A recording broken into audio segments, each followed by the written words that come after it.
Puff. No. When he said, I was like, oh my God. Good Lord. Not Orlando Brown reenacting the alleged sounds Diddy and Meek Mill were making when they were having a good time. Girl, he's hilarious. I literally could not stop laughing. Anywho, Orlando Brown has allegedly been doubling down again on those comments he made about Meek Mill being involved with Diddy's inner circle that he described as infected, and specifically claimed that Meek Mill's past relationship with Nicki Minaj resulted in her being infected by association. How did you feel when you saw this lawsuit that made it seem as if perhaps Diddy and Meek Mill had? Why would they not have sex when they're gay rappers? Do you think Meek Mill's gay? We all know he's gay. And baby, he still believes that the infection that Meek supposedly passed down to Nicki was passed down to him from Diddy.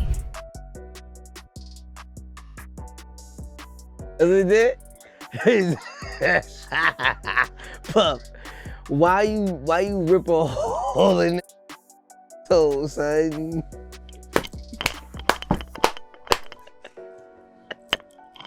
Yo, son. Why you? Yo, son.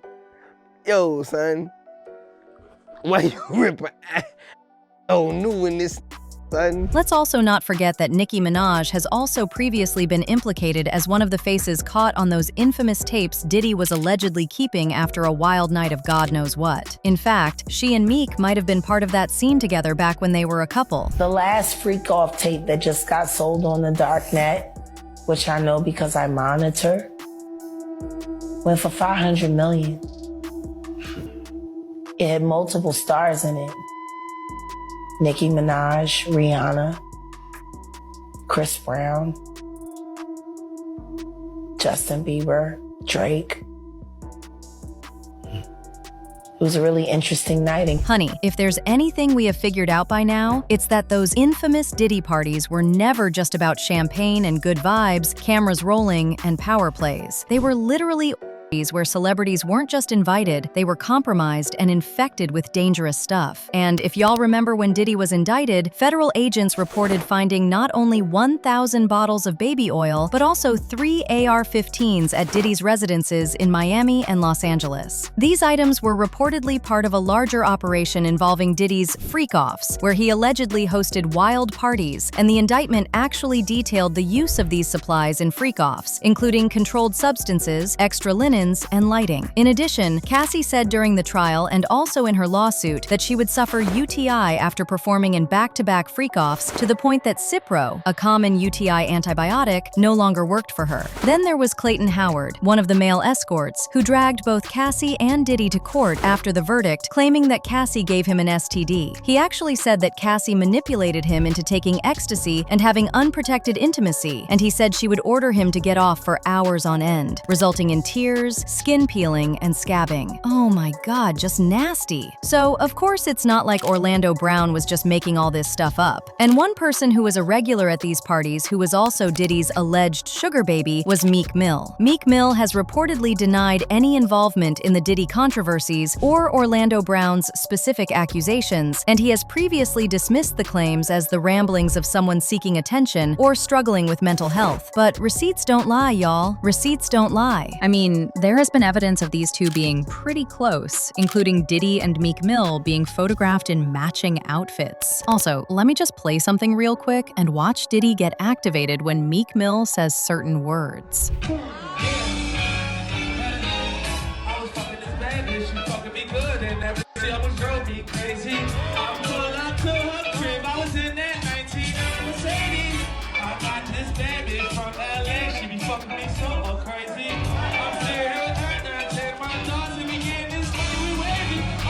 There's also that very questionable video with Diddy that Meek tried to erase from the internet. But if there's one thing we know about the internet, nothing ever really gets deleted. King son. Man, you doing it, man. You deserve it, daddy. You putting in that work. Proud of you. I love you.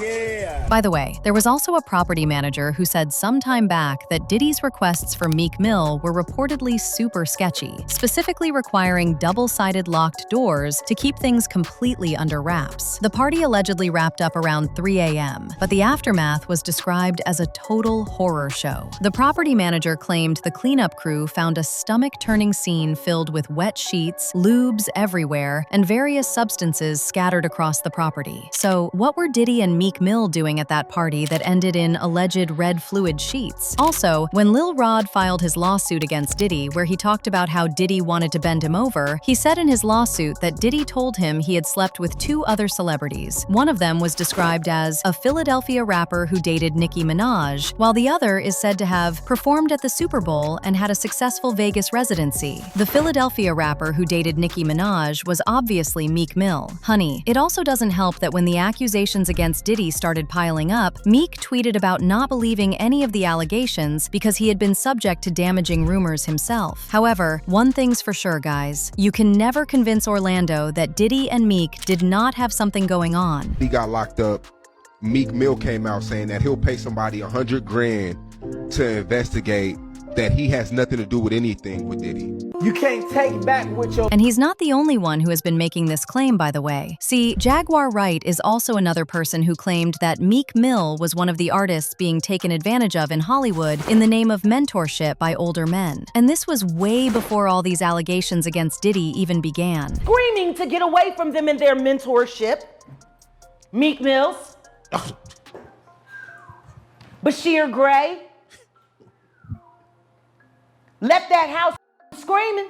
August the only one that stayed, and I guess he was really sick. He needed help. And by the way, speaking of Will Smith, Orlando also made some very crazy allegations about Will Smith, who happens to be the other person who has been accused of some of the most nasty things in Hollywood. Don't you ever think that shit is cool? That was the first setup, bro. You me, then turned me into a kid.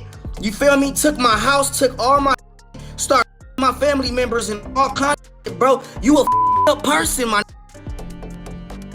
You a up person.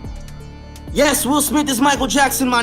Well, Orlando Brown has also been very vocal about some of the things these rappers do behind closed doors and the infections that go on there. And he's been very consistent about Meek Mill and Diddy. Yo, Diddy, you gave me the ooshka skoosmash. You gave me the ooshka smuaf, the smoosmash. Diddy. Yeah, son. You know what I mean? You know what I mean? You gave me the ooshka smuash. I love it, yo.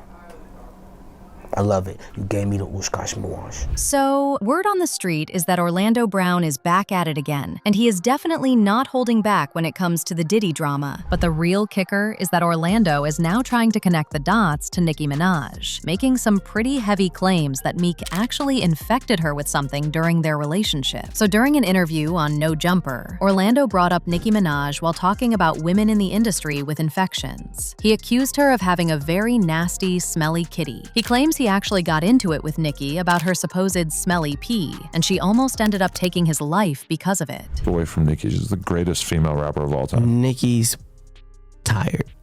Give your break. If you understood how much your you would hate your back because you'd never be friends. Smelly. Ah, man, you can see it in her pores. I look at her and I imagine a water-like vagina, if anything. She's got to have a good scent, fragrance. She sounds like she always has a in her mouth. When I was me for it and was like wait, mad what? at me. Yeah, it was. She almost you? Yeah, dog. Like she almost put me through a lot of bullshit. Nicki? Yeah, bro. Her whole team. Whole team bad, like why? Very annoyed. Like very annoyed. Nicki. Yes, very annoyed. He's out here shouting these allegations from the rooftops, linking the Diddy parties to everything and everyone in the industry. And it's got people talking for sure, wondering if this is just more of his usual chaos or if there's a deeper story behind all the noise. Y'all remember Dr. Phil even tried to intervene? But when Orlando opened up about his struggles with addiction and mental health, people thought he had really lost when he said a couple of things that didn't make sense and literally failed to remember the names of his babies. What I said was, I have a lot of kids, but I'll say I'll have 4 right now. That's exactly what I said. So me, as a father, is still trying to jump back into that life and figure out who everybody is. You can't ridicule me for not knowing exactly. I'm not ridiculing you. All right, well, yeah, because I mean, of course, I'm gonna make a mistake if I haven't seen my kids. They were taken from me. But how long has it been since you've seen these kids? Bro, honestly, I see my kids everywhere. But at the end of the day, like I said, I barely see them. I don't know them. They don't know me. Well, regardless of whether he is mentally ill or not, other people are also looking at his outbursts through the lens of deep-seated trauma rather than simple delusion. If Orlando Brown truly experienced the dark underbelly of the entertainment industry, his current state might be a manifestation of complex PTSD. This could literally just be a way for him to speak his truth after years of suppression, and maybe, just maybe, the bizarre nature of his delivery shouldn't automatically invalidate the potential reality of his experiences and the things he's actually witnessed with some of these people. And who knows, maybe when he talks about Meek Mill infecting Nicki, he may actually know what's up. Remember, their split was filled with public shots, Twitter wars, and heavy accusations, which makes people think there was something much darker happening behind the scenes than just a regular argument. And if Orlando's allegations have even a grain of truth, it would explain why Nicki and Meek have such deep-rooted animosity toward each other years later. It honestly never made sense to me how that breakup was so messy, but with this allegation, it kinda does. Anyway, guys, this might just be another episode of Orlando losing it, or he could be onto something. But let me know your thoughts on him allegedly making this wild speculation in the comments section below.